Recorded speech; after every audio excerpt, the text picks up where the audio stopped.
शापित वृक्ष की रात। भूमिका। प्राचीन गांव सूरजपुर अपने रहस्यमय वृक्षों के लिए प्रसिद्ध था। गांव के बीचों बीच एक विशाल पीपल का वृक्ष था जिसे शापित वृक्ष कहा जाता था। यह वृक्ष कई रहस्यमय घटनाओं का साक्षी रहा था और गांव वाले इसे अंधविश्वास के साथ जोड़ते थे। कहानी। सूरजपुर में हर शाम गांव वाले शापित वृक्ष के पास जाने से बचते थे।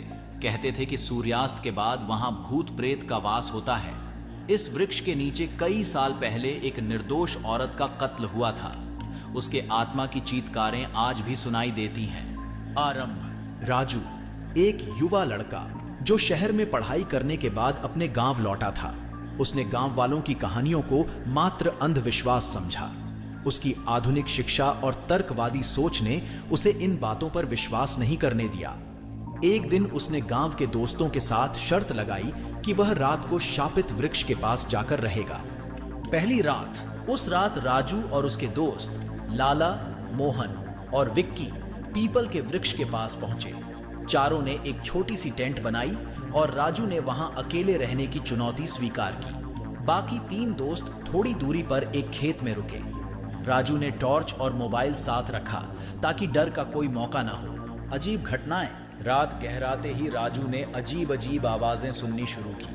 पहले उसने सोचा कि ये केवल उसकी कल्पना है, लेकिन धीरे धीरे उसे लगने लगा कि कोई उसके आसपास घूम रहा है। एकाएक उसे अपने पीछे किसी की परछाई दिखाई दी। जब उसने मुड़कर देखा तो वहां कोई नहीं था।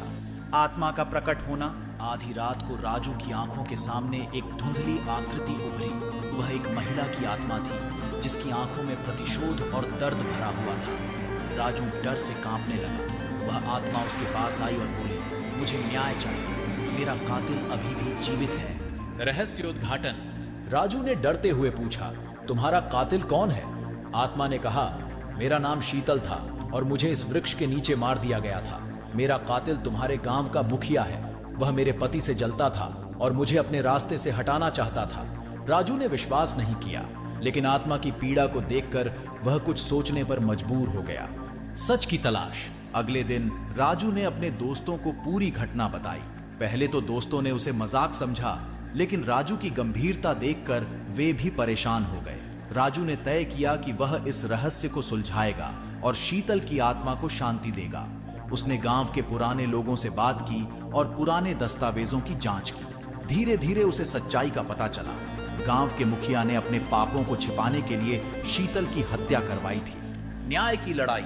राजू ने गांव वालों को सच बताया, लेकिन मुखिया ने राजू को धमकी दी। राजू ने पुलिस को सूचना दी और सबूतों के आधार पर मुखिया को गिरफ्तार करवाया। शीतल की आत्मा को न्याय मिला और उसने राजू को धन्यवाद कहा।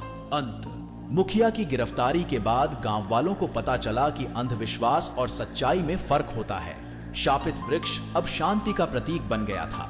राजू ने अपने गांव वालों के लिए एक नई शुरुआत की और शीतल की आत्मा को शांति प्रदान की। इस कहानी से यह सीखने को मिलता है कि न्याय और सच्चाई की जीत हमेशा होती है। शापित वृक्ष की रात एक साहस और धैर्य की कहानी है जो हमें अंधविश्वास से ऊपर उठने की प्रेरणा देती है।